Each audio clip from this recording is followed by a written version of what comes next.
Hey guys, it's your girl D-Light and it is officially week 9 in the NFL.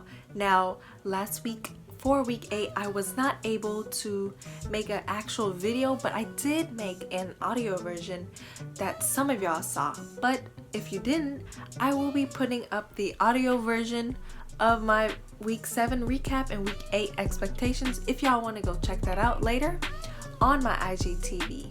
But it is officially week 9, so we do have to cover week 8 wins and losses, the trade deals that did and did not happen, as well as injuries that were very significant to these 6 teams right here. So first off, we have the Texans.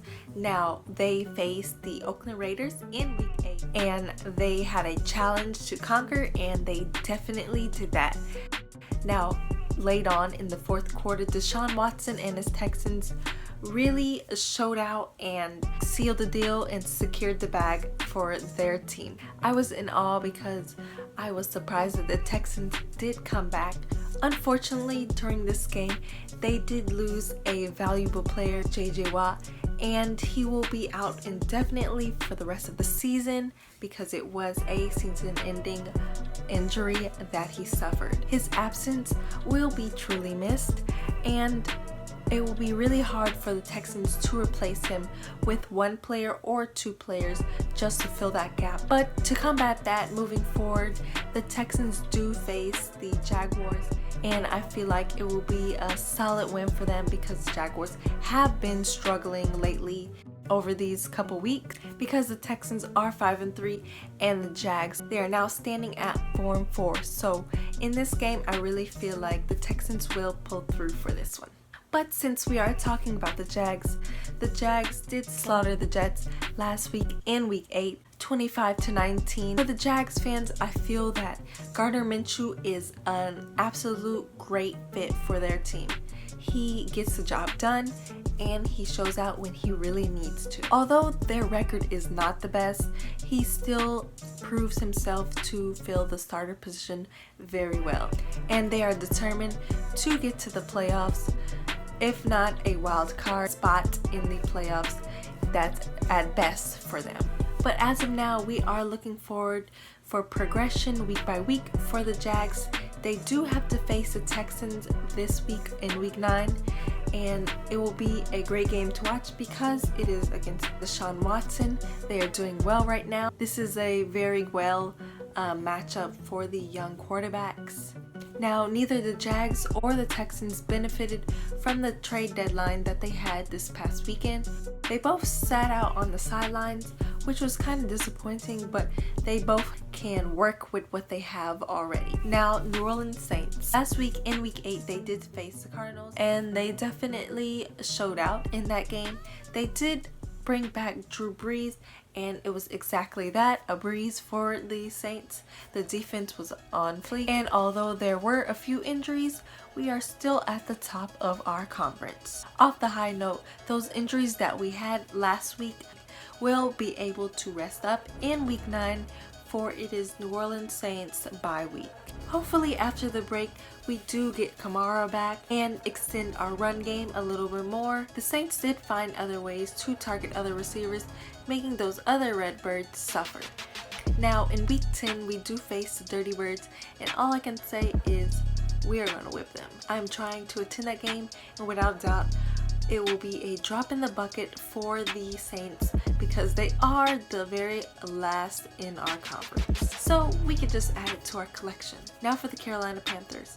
They did come off a bye week in week 8, so they were not expecting to be blown out by the San Francisco 49ers.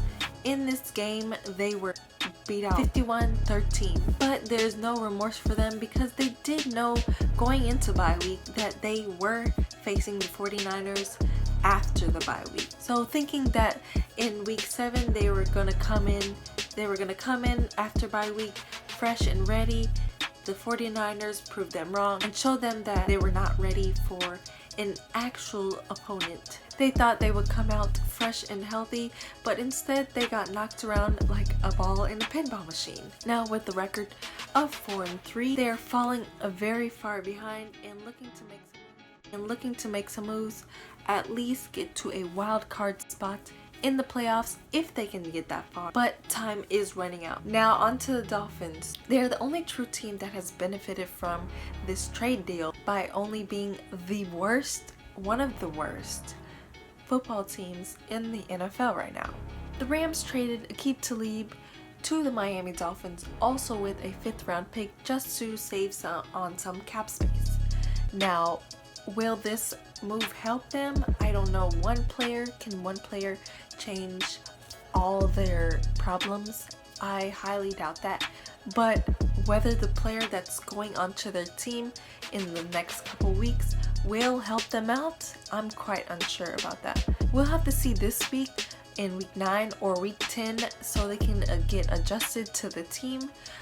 But I want to have hope for them because they are one of the worst teams in the NFL right now at a win-loss record of 0-7. Although the Dolphins have been doing terrible, the Jets are damn near close to being it. So hopefully after this devastating loss against the Steelers last week, I think the Dolphins are really looking forward for Aqib Talib to be their savior and to help boost this team up a little bit. But hopefully with Fitzpatrick being back into the starter quarterback position, they can connect a little bit more. With that, they're officially last in the AFC East, and I think Miami is basically looking for a miracle here. Also, I do not know how this benefits the Dolphins, but they did trade Kenyon Drake to the Cardinals recently during the trade deal, so we'll see what they received from that. Now the Cowboys. After the Cowboys being on week 8 bye, the most thing that is happening in their world are trades. Now they attempted to get some high-name players, but the trades for them did not work out in their favor. But other than that, the Cowboys are pretty well off with the players that they have right now, and coming off the bye week, those players that were injured are now healthy right now. That can play against the New York Giants, which will probably be an easy win, although they have all these weapons. The New York Giants only have Danny Dimes, also known as Daniel Jones, and Saquon. So for the Dallas Cowboys, this will be an easy dub for them, and they have nothing to worry about. So that is a wrap of all 6 teams, week 8 recap and week 9 expectations. I'm Girl Delight. Make sure you like this video and like the audio version of week 7 recap and week 8 expectations on my IGTV that will be posted. I miss you guys, and as much as y'all guys miss me, or even more, I am back and don't plan on leaving anytime soon. So I'll see y'all in week 10. I'll see y'all later. Bye.